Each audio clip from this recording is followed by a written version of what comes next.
ভারতের সাথে বাংলাদেশের সম্পর্কের ইতিহাস, যেটাকে আমি বলি পার্টিকুলারলি প্রতারণার ইতিহাস। পৃথিবীর কোন দেশ আপনি একদম দেখান আমাকে যে তারা একটা দেশ বাদ দিয়ে, স্টেট বাদ দিয়ে একটা পার্টির সাথে সম্পর্ক করে? সেটা ভারত করছে। শেখ হাসিনাকে ভারতে নিয়ে যাওয়ার পেছনে তাদের যে উদ্দেশ্য ছিল, সেটা কিন্তু আওয়ামী লীগের রাজনীতিকে প্রোটেক্ট করা না। তাদের উদ্দেশ্য হলো শেখ হাসিনাকে ভারতের কৌশলগত একটা টুলস আকারে ব্যবহার করা। ঢাকা খুবই কড়া ভাষায় বিবৃতি দিচ্ছে, তার জবাবে আবার দিল্লি বলছে যে এটার সাথে সরকারের কোনো সম্পর্ক নেই। এই কথাটা তো একটা ডাহা মিথ্যা কথা। ভারতের দিক থেকে শেখ হাসিনাকে ফেরত দেওয়া দরকার, জরুরি। 5,000 লোক হইলেও সেই দিন 5 তারিখে, 24-এর 5 তারিখে গণভবনের সামনে দাঁড়াইতো রক্ষা করে, একটা লোকও দাঁড়ায়নি। ফলে আওয়ামী লীগের লোকজনই হাসিনাকে তালাক দিয়ে দিচ্ছে।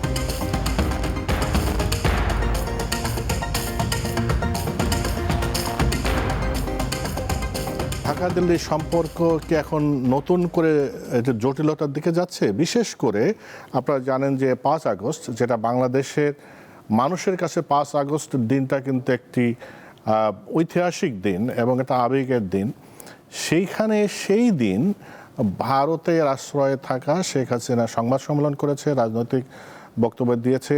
এইটা ঢাকা থেকে দিল্লিকে অনুরোধ করা হয়েছিল যাতে এটা তিনি না করেন রাজনৈতিক কর্মকাণ্ড। তিনি দিল্লি তো কথা রাখেনি। ভারতের সাথে বাংলাদেশের সম্পর্কের ইতিহাস, যেটাকে আমি বলি পার্টিকুলারলি প্রতারণার ইতিহাস। দিল্লি কথা রাখছে এরকম একটা জিনিস দেখান তো। শুধু একটা জায়গায় কথা রাখছে, তারা হাসিনার ব্যাপারে কথা রাখছে। তাও সেই কথা রাখার শর্তটা কি ছিল? শর্ত ছিল এখানে বাংলাদেশকে উজাড় করে, বাংলাদেশকে ফতুর করে ভারতের হাতে সমর্পণ, অর্থনৈতিকভাবে, সাংস্কৃতিকভাবে, হ্যাঁ, সিকিউরিটির দিক থেকে, সমস্ত দিক থেকে ভারতের একটা আপনার আজ্ঞাবহ স্টেট হিসাবে, ভারতের একটা পুরা মানে কি বলবো যে এখানে একটা স্যাটেলাইট স্টেট হিসাবে গড়ে তোলার জন্য আপনার হাসিনা সাথে তাদের যে সম্পর্ক, শুধু সেই ক্ষেত্র ছাড়া বাংলাদেশের ব্যাপারে ভারত আর কোথাও কোনো কথা রাখে নাই।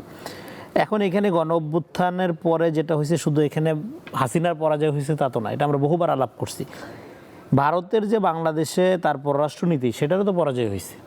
কারণ তার পরাজয়ের মূল কারণটা হলো এখানে তার পররাষ্ট্রনীতির মধ্যে বাংলাদেশ ছিল না, বাংলাদেশের মানুষ ছিল না, ছিল আওয়ামী লীগ। পৃথিবীর কোন দেশ যারা স্মার্ট পররাষ্ট্রনীতি করে? পৃথিবীর কোন দেশ আপনি একদম দেখান আমাকে যে তারা একটা দেশ বাদ দিয়ে, স্টেট বাদ দিয়ে একটা পার্টির সাথে সম্পর্ক করে? সেটা ভারত করছে। ফলে তার পরিণতি যা হওয়ার তাই হয়েছে। এখন এই পরিণতিকে বাইপাস করার জন্য তারা নানা রকম বয়ানের আশ্রয় নিচ্ছিল। সেটা আপনি দেখবেন যে 5 তারিখের পরে এখানে ভারতের বিভিন্ন মিডিয়া, প্রায় সব মিডিয়া 2-4টা ব্যতিক্রম বাদে বিপুলভাবে এই গণ অভ্যুত্থানকে একটা ইসলামী জঙ্গি গণ অভ্যুত্থান হিসেবে আখ্যা দিচ্ছে। বাংলাদেশে হিন্দু কমিউনিটির উপর অত্যাচার হচ্ছে, বাড়ি ঘরে আগুন জ্বলতেছে, রাস্তাঘাট একটা ভয়াবহ অবস্থা, এরকম একটা বয়ান তারা কিন্তু কন্টিনিউ লাইভ প্রচার করতেছিল ইন্ডিয়ার, এবং $1 মিলিয়ন একটা প্রোপাগান্ডা ইন্ডাস্ট্রি তারা গড়ে তুলছিল বাংলাদেশের ব্যাপারে। এখন এই বয়ানটা কোনোভাবেই এখানে তারা মার্কেটিং করতে পারেনি, কারণ বাই দিস টাইম এই গণ অভ্যুত্থানের পরপরই দেশি বিদেশি মিডিয়া বিপুলভাবে বাংলাদেশে হাজির ছিল, যারা বিশেষ করে আপনি তখন ওই সময় এত বেশি বিদেশি গণমাধ্যম, সাংবাদিকদের সাথে আমরা কথা বলতাম, বিদেশি মিডিয়াতে আমরা ইন্টারভিউ দিতাম, যেটা এর আগে কখনো এত ব্যাপকভাবে দেখা যায়নি, যে এত বিদেশি মিডিয়া বাংলাদেশে তখন আপনার কাজ করতেছিল এখান থেকে। ফলে ইন্ডিয়ার ওই একতরফা প্রোপাগান্ডাটা এখানে সফল হয়নি, কারণ এখান থেকে ফার্স্ট হ্যান্ড এক্সপিরিয়েন্স সাংবাদিকরা এখানে ছিল, তারা নিউজগুলো দিচ্ছিল।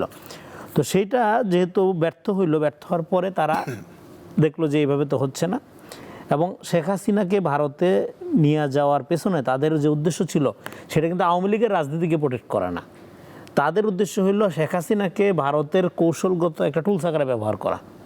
সেটা তারা চেষ্টা করে যাচ্ছে, এবং সেই চেষ্টার অংশ হিসাবে তারা এই আপনার 5 তারিখে যেটা বললেন যে শেখ হাসিনাকে দিয়ে একটা প্রেস কনফারেন্স করাইছে। এটা কারা করছে? দিল্লিতে কর্মরত বিদেশি মিডিয়ার যারা সাংবাদিক, তাদের অর্গানাইজেশন করছে। করার পরে ঢাকা খুবই কড়া ভাষায় বিবৃতি দিচ্ছে, তার জবাবে আবার দিল্লি বলছে যে এটার সাথে সরকারের কোনো সম্পর্ক নেই। এই কথাটা তো একটা ডাহা মিথ্যা কথা। সরকার যদি না চায়, সেখানে আওয়ামী লীগের কোনো কর্মকাণ্ড হইতে পারে না, শেখ হাসিনার কোনো কর্মকাণ্ড হইতে পারে না। হ্যাঁ, ডেফিনেটলি এখানে চালাকি আছে। যে অর্গানাইজেশনের মাধ্যমে এই জিনিসটা অর্গানাইজড হয়েছে, সেটা তো কোনো সরকারি কিছু না, সেটা একটা বেসরকারি বলে, ঠিক আছে। বাট এরকম একটা কনভিক্টেড আসামি ওইখানে কথা বলবে কি বলবে না, রাজনৈতিক কর্মকাণ্ড চালাবে কি চালাবে না, সেটা ভারত সরকারের সিদ্ধান্ত ছাড়া কোনোভাবেই সম্ভব না। এটা গেলো একটা দিক। ফলে ভারত বাংলাদেশ সম্পর্কের ক্ষেত্রে আপনার প্রশ্নের সরাসরি উত্তর হলো শেখ হাসিনা একটা গলার কাটা। এদিকে গণ অভ্যুত্থান হয়ে গেছে, গণ অভ্যুত্থানের পরে আপনার বিগত 18 মাস যেভাবেই গেছে, যাই হোক নানা টানাপোড়েনের মধ্যে দিয়ে গেছে। এখন একটা নির্বাচিত সরকার এবং প্রতিবেশী দেশ, একটা ওয়ার্কিং রিলেশন তো লাগবেই। সেই ওয়ার্কিং রিলেশন তৈরি করার ক্ষেত্রে শেখ হাসিনা একটা বড় বার্ডেন আকারে হাজির হয়েছে। এখন এই বার্ডেনটা তারা কিভাবে ডাম্পিং করবে সেইটার তারা চেষ্টা নানাভাবে তারা করতেছে। তারই একটা প্রক্রিয়া আকারে শেখ হাসিনা এখানে ফেরত দেওয়ার, এটা ভারতের দিক থেকে শেখ হাসিনাকে ফেরত দেওয়া দরকার, জরুরি। কেন জরুরি? কারণ না হলে সম্পর্ক আগাচ্ছে না। কিন্তু বাংলাদেশও ফেরত চায়, বাংলাদেশ ফেরত চায়, এখানে গণদাবি আছে হাসিনাকে ফেরত দেয় না, বিচারের কাঠগড়ায় দাঁড় করানো। ফলে যেহেতু ভারতও তাকে রাখতে চায় না, আবার বাংলাদেশ সরকারও চাপ দিচ্ছে 2013 সালে যে বন্দি বিনিময় আপনার ওই যে আপনি বলছেন যে ভারত রাখতে চায় না, এরকম কোনো তো আলামত দেখা যাচ্ছে না। অবশ্যই রাখতে চায় না, আলামত পরিষ্কার। না হলে শেখ হাসিনা আসতে চায় বাংলাদেশে, এই কথা বলার জন্য ভারত এত আয়োজন করে অ্যালাউ করতো না।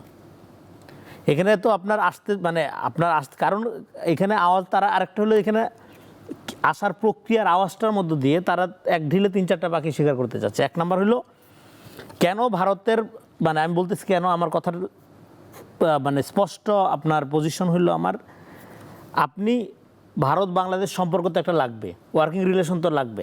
তো হাসিনা কনভিক্টেড আসামি, তাকে রেখে সম্পর্ক আপনি কিভাবে করবেন? আপনি যখনই সম্পর্কের কথা বলবেন, বাংলাদেশ কি বলে, ইন্টিরিয়ার মামুন কি বলছে, এই সরকার কি বলতেছে, যে হাসিনার ব্যাপারে কথা বললো, তাইলে হাসিনা একটা ফাড়া, হাসিনার ব্যাপারটা সলভ না করে কোনো কিছু তো আগানো যাচ্ছে না। আবার শেষ করে এখানে, সেখানে হাসিনা 2 দিন পর পর সম্মেলন করবে, 2 দিন পর পর উস্কানি দিবে, আবার আওয়ামী লীগের লোকজন এখানে আপনার একটা ফলস আপনার আশাবাদী হয়ে উঠবে, ওইটা রাস্তাঘাটে নামবে, তারপরে আবার এদিকে ধরপাকড় হবে, মামলা মোকদ্দমা হবে। পুরা অস্থিতিশীলতার তো পরিবেশ তৈরি করার একটা টুলস আকারে আপনি হাসিনাকে ব্যবহার করবেন, রেখে দিবেন, আবার সম্পর্কের কথা বলবেন, এটা তো হয় না। 1 নাম্বার। 2 নাম্বার হলো আপনার এখানে শেখ হাসিনাকে তারা, আওয়ামী লীগের লোকজন হাসিনার ব্যাপারে রায় দিয়ে দিছে, তারা হাসিনাকে চায় না, হাসিনা তাদের সাথেও প্রতারণা করছে। যদি চাইতো 5,000 লোক হইলেও সেই দিন 5 তারিখে, 24-এর 5 তারিখে গণভবনের সামনে দাঁড়াইতো রক্ষা করে, একটা লোকও দাঁড়ায়নি। ফলে আওয়ামী লীগের লোকজনই হাসিনাকে তালাক দিয়ে দিছে, বর্জন করে দিছে। ফলে সেইখানে এখন হাসিনাকে তারা জাস্ট একটা তাদের পররাষ্ট্রনীতির ব্যর্থতা ঢাকার জন্য নানাভাবে ব্যবহার করছে। 1-2টা লাইন, 1-2টা অ্যাঙ্গেল থেকে এইভাবে আপনি দেখতে পারেন। প্রথমত, তারা আসলেই হাসিনাকে রাখতে পারছে না যেহেতু, ফলে হাসিনা নিজের থেকে বলুক আমি ফিরতে চাই, ফেরার পরে এখানকার রিপারকেশন কেমন হয় সেটা দেখতে চাচ্ছে। আর 2 নাম্বার হলো যে যেহেতু আওয়ামী লীগের রাজনীতির ব্যাপারে এখানে একটা জাতীয় ঐক্য আছে, সেই ঐক্যটা আসলে কতখানি শক্তিশালী সেটাকে টেস্ট করার জন্য মাঝে মাঝে ধরনের আওয়াজ দেওয়ার চেষ্টা।